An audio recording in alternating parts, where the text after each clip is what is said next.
So between 1974 and 1977, Pluto hovers really hard in opposition to the midpoint, and that's going to be ages 13 to 16. Okay, so some sort of very significant relationship type activity was definitely going on during this time between 74 and 77. Now, Pluto rules the sign of Scorpio. Let's see, where is it? There's Pluto. All right, and as you can see, it goes into retrograde a few times, at least once. And let's see, sorry, it's hard to do holding the phone. So let me slide that over. Okay, here's Pluto. See, you can see it was in 12 degrees. Then it starts going back. It goes back to 11 degrees at some point during the year. Right here. So here it goes retrograde. And then it's going to roll forward again, okay, later in the year. And so Pluto hovering very hard for a very long time during that 3-year period. Could have been like a sort of a high school or late middle school romance, or could also indicate inappropriate things. Now, Pluto, it also rules religion, but it rules more the culty side of religion. When I think of Pluto and religion, I think of like Charles Manson, and he has all of his little minions, that sort of thing, that part of religion. So it's also very intense. Pluto is probably one of the most intense, even though some astrologers don't regard it as a planet anymore. It can have a very intense effect on relationships. And so, 1974 to 1977, those years right there, cause for concern, okay, because of the age of being 13 to 17. Just for the sake of not being boring, I'm going to roll ahead to the age of 20. I'm going to roll ahead to 1981. And wow, is that a jam-packed year. We have Jupiter in Libra at 9 degrees and Saturn in Libra at 9 degrees. We have 2 outer planets in Libra at around 9 degrees. So 1981 seems like a very big year. With the midpoint, or the transiting outer planets being opposed to the midpoint. Possible that a marriage partner was met during this time. Possibly a marriage happened during this time. Engagement. Something more along the lines of seriousness in adulthood, finally. Okay, now we're going to jump ahead to 1968. The child is about 7 years old now, and in February of 1968, looks like we have Saturn. Yes, Saturn in Aries. And it's been in Aries for a while, probably since late 1967. So, like I said, the child's about 7 years old now, or 8, I'm sorry. And we have Saturn in Aries, and like I said, it can be between 9 and 13 degrees Aries, but it's in really good range here in February.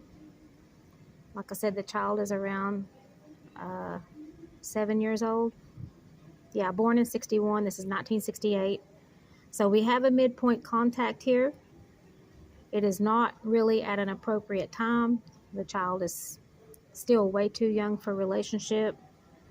But it is cause for concern. Saturn rules, well, it rules a lot of things, but it rules teachers and students. It also rules religion in a way, sort of like Jupiter, but this is more the discipline, the stricter part of religion. Jupiter is like the philosophy side of religion. Saturn is more like the disciplined part, like the memorization of scriptures, getting up early for religious services, that sort of thing. And so with the midpoint being there in harsh aspect, with Saturn being there in harsh aspect with the midpoint, like I said another time, that a parent should pay close attention to their child for obvious reasons that I won't go into. Also, Saturn is fathers. Jupiter is more the Santa Claus part of fatherhood, and then Saturn is more, like I said, the disciplinarian part of fatherhood. But it would represent the father's side of the family and whatnot, more so than the mother. And let's look here. We have Uranus. I'm sorry, blurring again. Trying to shake my camera here. All right, we have Uranus. It's in, what is that? Is that a, sorry. That's in Scorpio, so it's already past Libra. Okay. So that one won't be the one. No, wait. I'm sorry. It's in Virgo. It's moving toward Libra. Okay. Neptune, like I said, it's already passed. It's in Scorpio, and Scorpio is not square, conjunct, semisquare, or opposed to this midpoint in Aries. Okay, so it's not a planet of concern right now. Pluto is going to be a planet of concern, like I said, a little bit later in life. So let's go ahead and go to about 1970 and see what we find there. So I'm getting ready to do a midpoint study. And so the first thing I'm going to do is go to astro.com. Then I'm going to click free horoscopes, and then horoscope drawings and data. Oops, wrong one. There we go. And then chart drawing and ascendant. Then from there, I'm going to enter the birth data. I have to accept some terms first, and then here I'll put the data. Okay, this is May of 1970. Now we have Jupiter, looks like the number 4. All right, it's in Leo. No, I'm sorry. It is in Libra at 29 degrees. Yeah. So in previous years, Jupiter was in opposition probably around 1969. Let me scroll up here to January and see when Jupiter was in Libra. This person has a lot of midpoint stuff going on early in life. Okay, so here we have it in Scorpio. Okay, sorry. I keep doing that. My apologies. Which means it went retrograde and back into Libra, so we would have to go back to 1969 to find where Jupiter was in Libra initially. Okay, so let's see here. We have Saturn. It's in Taurus at this point. And we're looking for it to be anywhere between 20 degrees to 28 degrees Taurus. So let me see here if it is. Let's see, Saturn. Okay, so it's going to be a while before Saturn gets into that range. Let me see here. It's probably going to take a couple of years. Let me look at Uranus. Okay, here we go. Uranus is in Libra. It's been in Libra for a while. So, ouch. We had Jupiter and Uranus in Libra in opposition to the midpoint at about the same time. So, let's see. The child is, this is 1979 years old. So, between the the age of about 7 and 9. We have a lot of midpoint contacts going on. As a parent, for me, it would kind of be alarm bells. Really watch the child around people, because this can indicate some inappropriate things, unfortunately. Now in 1985, we have we have Saturn, okay, at in the 20 degrees range. Let's see, where would that be? About right here. No, I'm sorry, Jupiter. I'm sorry, in Capricorn. All right. And that's going to be square to the midpoint. So something going on here around 1985. So around late 1989 to 1990 is another very active time. Here we have like 4 midpoint contacts. We have Jupiter in Cancer. Now, Jupiter moves so quickly that I don't give it a lot of weight unless it's moving or unless it's in conjunction with other planets, okay? Like if it's just Jupiter contacting the midpoint, I will assume like it's a brief affair or something weird going on or something like that. But when it's Jupiter along with one or more planets, then I'll give it a lot more weight. Okay, then we have Saturn in Capricorn, and it's basically in range or has been in range recently in the year of 1989, 1990. Same thing here with we have Uranus. So we have Jupiter, we have Saturn. Let's see, it's Saturn has been in range maybe the previous year, but in this particular part of the year, or 1990, it is in an exact range as far as Uranus goes in Capricorn. And then we have, is that Neptune? Yeah, we have Neptune in Capricorn.